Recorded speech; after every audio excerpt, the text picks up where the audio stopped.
कितनी मेहनत लगती है किसी प्रोग्राम को करने में। आपको पता है जमीन को खरीदने में आप सबका कितना बड़ा सहयोग रहा है, कितनी मेहनत हुई है, तब जाके ये 6000 गज जमीन मिशन जय भीम के नाम से खरीदी गई। कितने लोगों ने कुर्बानी दी है, कितने लोगों ने अपनी मेहनत की कमाई से एक एक रुपया निकाल के दिया है।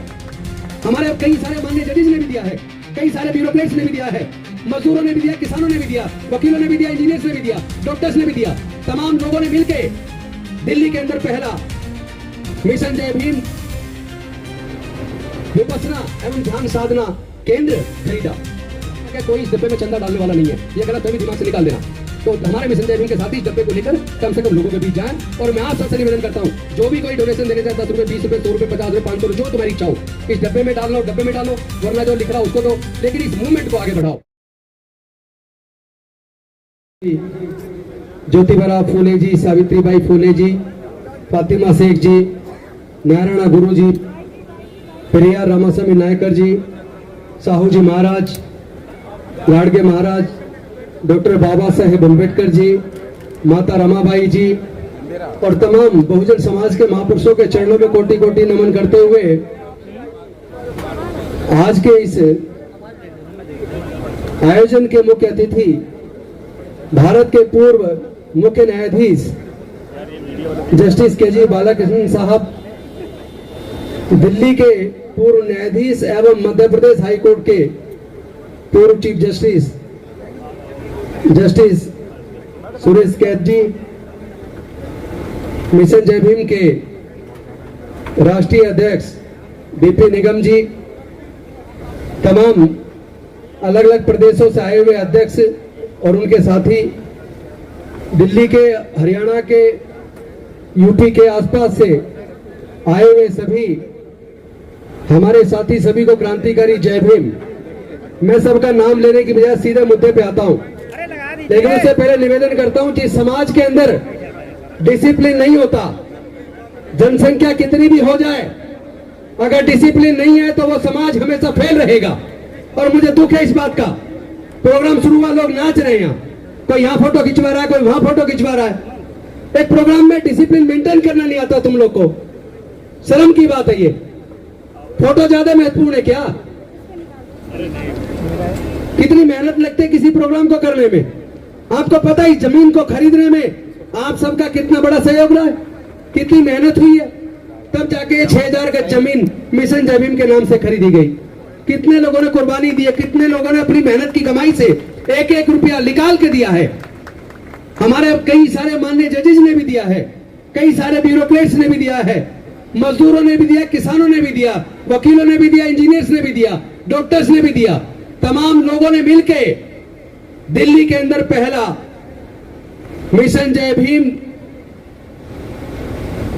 विपස්සना एवं ध्यान साधना केंद्र खरीदा और समाज के लिए समर्पित किया। क्योंकि इस पूरे देहात के क्षेत्र में धीरे धीरे अम्बेडकरवाद तो बढ़ा, लेकिन बुद्धिज्म पीछे छूट गया और पूरे दुनिया को आज बुद्ध की जरूरत है। जिस तरह पूरे दुनिया में नफरत बढ़ी है, लोग एक दूसरे के खून के प्यासे हैं, जहां देखो कई जाति के नाम पर, कई धर्म के नाम पर उन्माद है। सरकारें खुद प्रायोजित करती है दंगे, चारों तरफ हिंदू मुसलमान है। पूरे देश को एक ऐसे मुकाम पर लाके खड़ा कर दिया जहां लोगों की वोट की भी चोरी हो रही है, लोगों के अधिकारों की भी चोरी हो रही है, लोगों के मान सम्मान की चोरी हो रही है। आए दिन हम देख रहे हैं, हमारे लोगों की तो शिक्षा भी चोरी हो गई।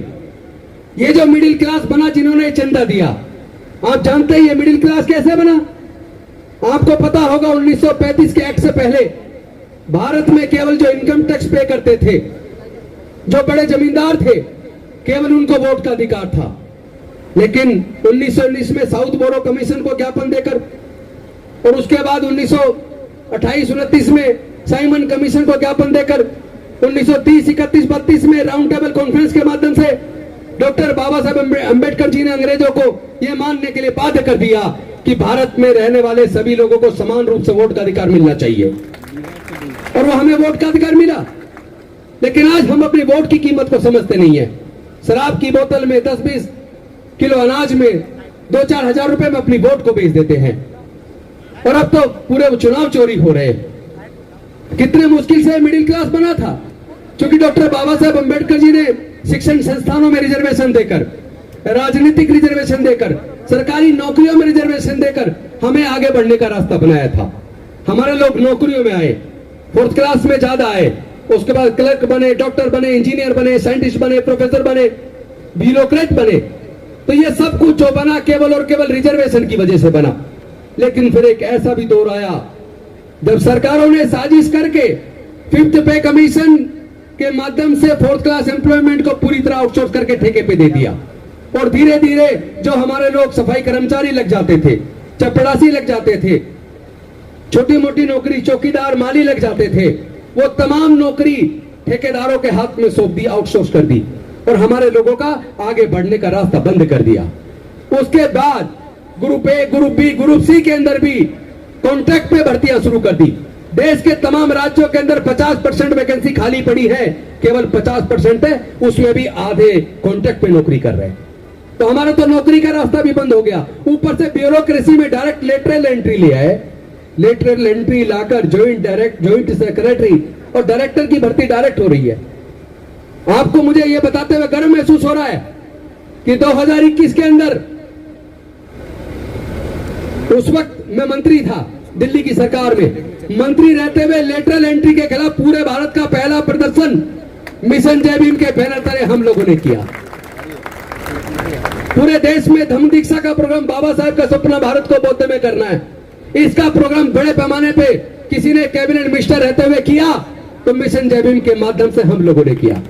तब से पूरे देश के अंदर बौद्ध में भारत का सपना साकार हो चला है।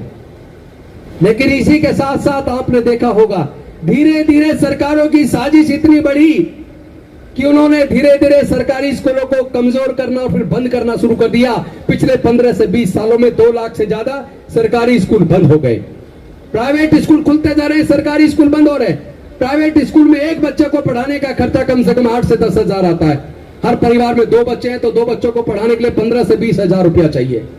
हमारे समाज के 99% SC/ST के लोग ऐसे हैं जिनके पूरे परिवार की इनकम जोड़ लो तो 5,000 रुपए से लेकर 20,000 रुपए महीने के बीच है। क्या आप अपने बच्चों को प्राइवेट स्कूल में पढ़ा सकते हैं? नहीं पढ़ा सकते। और इसी वजह से हमारे लोग मजबूर है सरकारी स्कूल में पढ़ने के लिए, और सरकारी स्कूलों को लगातार बंद किया जा रहा है या कमजोर किया जा रहा है। हायर एजुकेशन में तो हमारा रास्ता बिल्कुल बंद कर दिया।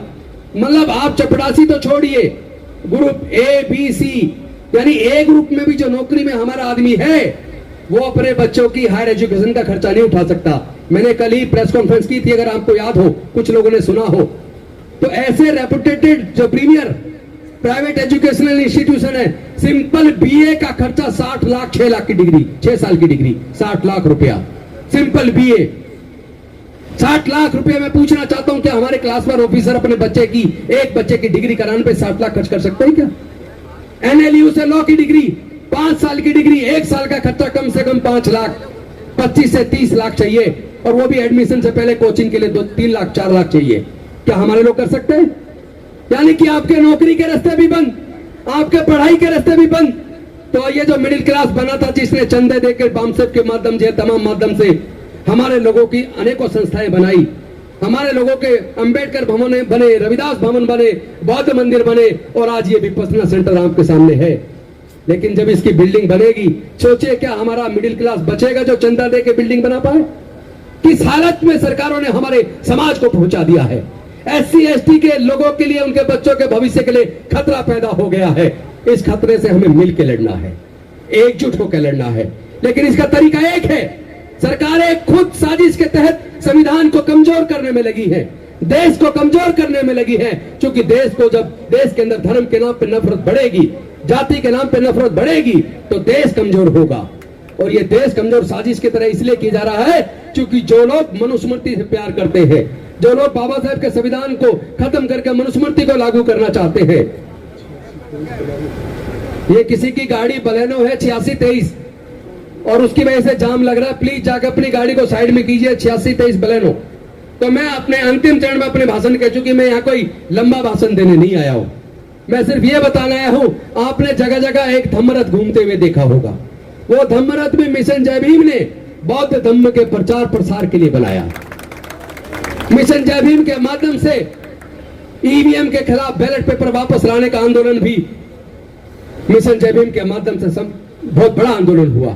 माओवादी महावीर की मुक्ति का आंदोलन भी मिशन जय भीम के माध्यम से बहुत जबरदस्त तरीके से हुआ। और मुझे खुशी है, अभी पिछले दिनों आपने देखा होगा, अभी 2-3 दिन के अंदर चुनाव है, लोकल बॉडी का चुनाव कर्नाटका के अंदर ईवीएम खत्म करके बैलेट पेपर से होने जा रहा है। और मैं समझता हूं इसका श्रेय आप सब साथियों को जाता है, क्योंकि आप सब लोगों ने ईवीएम के खिलाफ बैलेट पेपर वापस लाने का एक आंदोलन किया था। तो मैं उम्मीद करता हूं कि आप आज की परिस्थिति में देश को एकजुट करने के लिए अपने बाबा साहेब के संविधान को बचाने के लिए रात दिन एक करोगे, अंधविश्वास पाखंडवाद को समाज से दूर करोगे, अपने बच्चों को हर हालत में पढ़ाने के ऊपर पूरा ध्यान दोगे, हमारे बच्चे नशे से दूर रहे, व्यभिचार से दूर रहे, गलत कामों से दूर रहे, तो आधी लड़ाई तो वैसे ही जीत जाएंगे। तो साथियों, हम लोग मिलकर इस लड़ाई को लड़ेंगे भी और जीतेंगे भी। और मुझे बड़ी खुशी है कि ये विपस्सना सेंटर मिशन जय भीम के माध्यम से पूरे समाज को हम समर्पित करने वाले हैं। अभी तो ये तथागत बुद्ध की और बाबा साहेब की प्रतिमा ऊपर जाने के बाद 9 फीट की तथागत बुद्ध की, 8 फीट की डॉक्टर बाबा साहेब अम्बेडकर जी की प्रतिमा लगी है। और इधर 3 कमरे आप सबके सहयोग से बने हैं। बहुत जल्द इसका पूरा जो कुछ भराव हुआ, कुछ भराव करना है, उसके बाद विपस्सना सेंटर का निर्माण होगा।